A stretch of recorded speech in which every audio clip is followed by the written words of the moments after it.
দর্শক বন্ধুরা, জীবন পথে চলতে গিয়ে আপনি কোনো কাজেই বাধা পাচ্ছেন না বা কেউ আপনাকে হিংসা করে না, আপনার কোনো শত্রুতাও নেই, তাহলে কিন্তু জেগে ওঠার সময় হয়েছে। একবার চোখ মেলে দেখুন আদৌ কি আপনি সঠিক ট্র্যাকে চলছেন। তার কারণ যদি আপনি জীবনে সাফল্য পান, যদি আপনি জীবনে সফলতার চূড়ায় উঠতে থাকেন, তাহলে লোকে তো আপনাকে হিংসা করবেই এবং তার থেকে আপনার শত্রুতাও আসবে।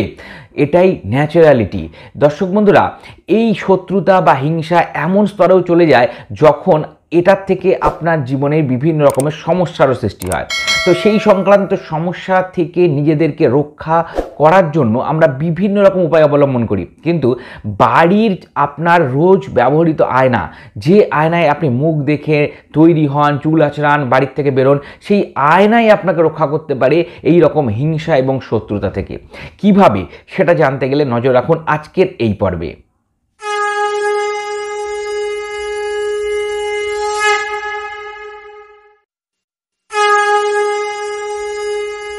নমস্কার দর্শক বন্ধুরা, সহজ ভাষা ধর্মকথার এই নতুন পর্বে আপনাদের সকলকে জানাই সুস্বাগতম।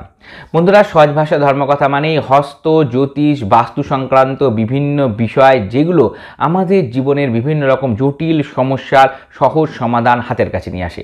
এখনও পর্যন্ত আপনারা আপনাদের এই প্রিয় চ্যানেলকে যদি সাবস্ক্রাইব করে না ওঠেন, তাহলে প্লিজ সাবস্ক্রাইব করে পাশে থাকা বেল বাটনটা অবশ্যই ক্লিক করে দিন, যাতে পরবর্তী ভিডিও নোটিফিকেশনগুলো আর মিস না হয়ে যায়। বন্ধুরা, আজকের বিষয় বাড়ির আয়না আমাদের হিংসা এবং শত্রুতা থেকে মুক্তি দেবে। বাড়ির যে আয়নাটি আপনি প্রত্যেক দিন ব্যবহার করেন, চুল আঁচড়াতে, তৈরি হতে, বাড়ির থেকে বেরোবার আগে একবার মুখটা দেখে নেন, সেই আয়নাটি ব্যবহার করবেন আজকের এই টোটকাটি করতে। এই টোটকাটি করতে আপনাদের লাগবে শুধুমাত্র সিঁদুর। হ্যাঁ দর্শক বন্ধুরা, শুধুমাত্র একটু পরিষ্কার সিঁদুর কিনে নেবেন দোকান থেকে, যে সিঁদুর মা বোনেরা ব্যবহার করে সেই রকম সিঁদুর আপনারা কিনে নেবেন। কিনে নিয়ে একটু সর্ষের তেল বা ঘি দিয়ে একটু গুলে নেবেন। গুলে নিয়ে যে চিহ্নটি আমি স্ক্রিনে দেখাচ্ছি, সেই চিহ্নটি আপনাদের আঁকতে হবে। সেই চিহ্নটি আপনাদের রাখতে হবে।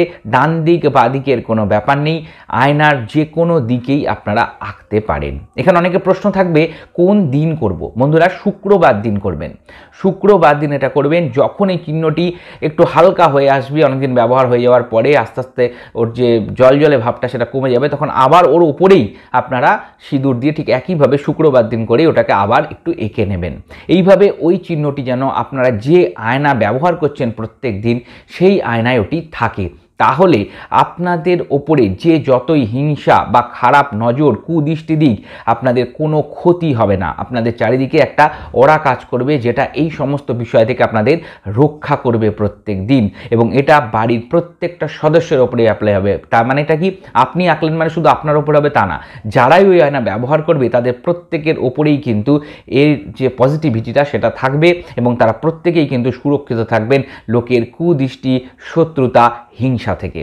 বন্ধুরা, বুঝতে পেরেছেন অত্যন্ত সহজ উপায়। তার কারণ দেখছেন সহজ ভাষা ধর্মকথা, এই চ্যানেলটাই আছে অত্যন্ত সহজ বিষয়গুলো তুলে ধরা, যেগুলো আমাদের বিভিন্ন সনাতন হিন্দু ধর্মের বিভিন্ন দিক থেকে নিয়ে আসা, যা আমাদের প্রাত্যহিক জীবনের বিভিন্ন সমস্যা থেকে নিষ্কৃতি দেয়। যদি এখনও পর্যন্ত চ্যানেলটাকে সাবস্ক্রাইব করে না ওঠেন, তাহলে প্লিজ সাবস্ক্রাইব করুন এবং পাশে থাকা বেল বাটনটা ক্লিক করে দিন। আর আজকের পর্ব যদি আপনাদের ভালো লেগে থাকে, তাহলে একটা লাইক দিয়ে আমাকে উৎসাহিত করুন।